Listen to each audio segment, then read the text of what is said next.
Hey guys, what's up? This is LostCase, and this is going to be the top 5 hunters in Smite.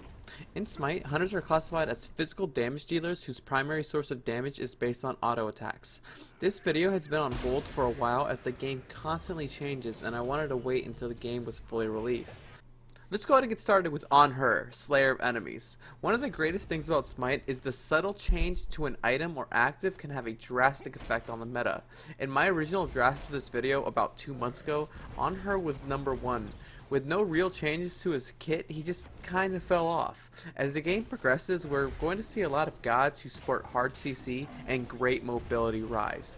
While On Her has these things with his Impale and Disperse, the only thing On Her really lacks in is his ultimate, Desert Fury, which acts as a nuke and makes him CC immune.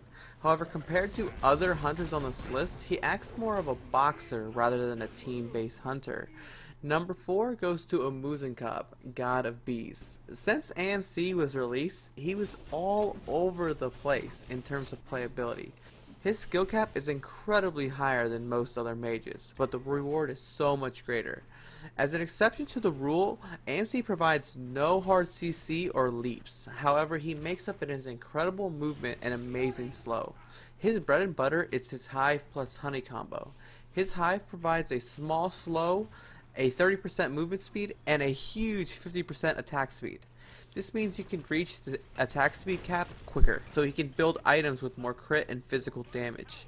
His Honey is an AoE slow whose shape is defined by the user. However, when combined with his Hive, you can create an AoE damaging slow that is easily one of the best pokes in the game. Number 3 goes to Allure, the Glorious One. The reason I withheld this video was to see how Allure would turn out. Now, you may be seeing Allure as OP, he should be higher, but of course he hasn't been in any tournament play, and he may be getting nerfed soon as he almost came out 2 weeks ago. So keep in mind he is amazing, he just might tip in either direction depending on what high res does. Now on to what makes him so good. Allure's ultimate is the ability to change stances, from bow to axe form and vice versa.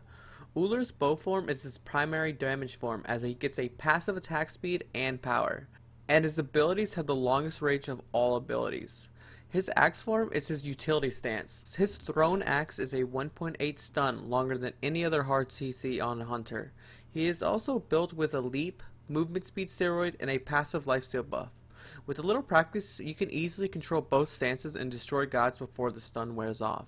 His only downfall is his lack of an ultimate, but to be honest, no one's really complaining. Number 2 and number 1 are so close to each other, it's not even funny. It was a really hard decision, but number 2 goes to Neath, Weaver of Fate. Ever since Neath has been revealed, she has always been a very strong hunter, with one of the best kits in the entire game. But first, let's be honest, all of the hunters in the game have amazing kits.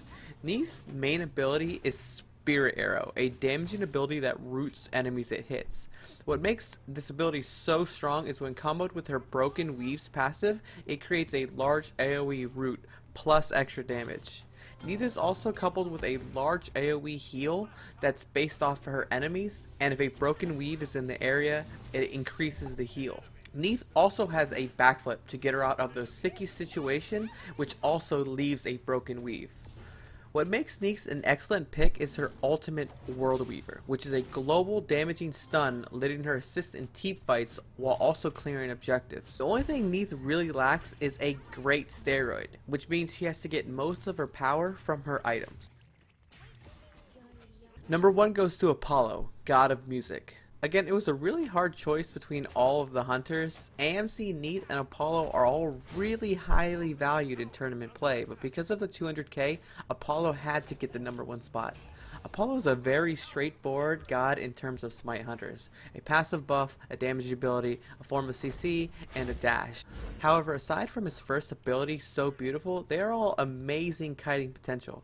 His passive is called Audacity. After 10 auto attacks, he gains a 100% attack speed buff, making him a great boxer at all parts of the game. His second ability is Serenade, a mesmerize that can last up to 2.3 seconds, more than enough to reposition or get an extra auto attack in. His third ability is The Moves, hands down one of the best abilities in the game. A dash that not only knocks back enemies, but it causes them to be slowed and increases movement speed. This is an incredible offensive and defensive ability, and I don't know why it exists. But of course there's his ultimate across the sky. Now before I go on, I want to explain why this ability is very flawed, and Apollo is not the only one affected by this. In Smite, guys with channeled teleport ultimates are given CC immunities. This shouldn't exist, as then they're used in escapes. Anyway, I want to stay off of the subject because I want to use this for another video, because it's a really lack of creativity, and you know, again, Apollo isn't the only one who's, you know, affected by this, and you know, it's not very good in my opinion for the game. Excuse me. But onto this amazing ability. Across the sky has Apollo jump onto his chariot, flying through the sky, consuming mana every second. Apollo then crashes down to Earth, dealing upwards to 1,000 damage late game. Now what makes it super great is that it makes Apollo the best split pusher in the game. Having downed a second tier tower in dual lane, he can join the team fight near Fire Giant in a matter of seconds. See a pack of gods running at you? It's okay, just fly away with your CC immunity. Just pray they don't have enough damage to kill you before your channel finishes. Well, there you go, the top 500s in Smite. If you like what you see, or you have something to say, please comment. I love reading about them and your opinions and everything, and it makes me super good that you guys are keeping in conversation and everything. And if you really like, please subscribe. I usually put gameplay videos up as well where I win my lane, and I try not to talk in a monotone voice, but yeah, and if you like, I try to put funny videos up too. So thanks a lot, guys. I'll see you in the next one.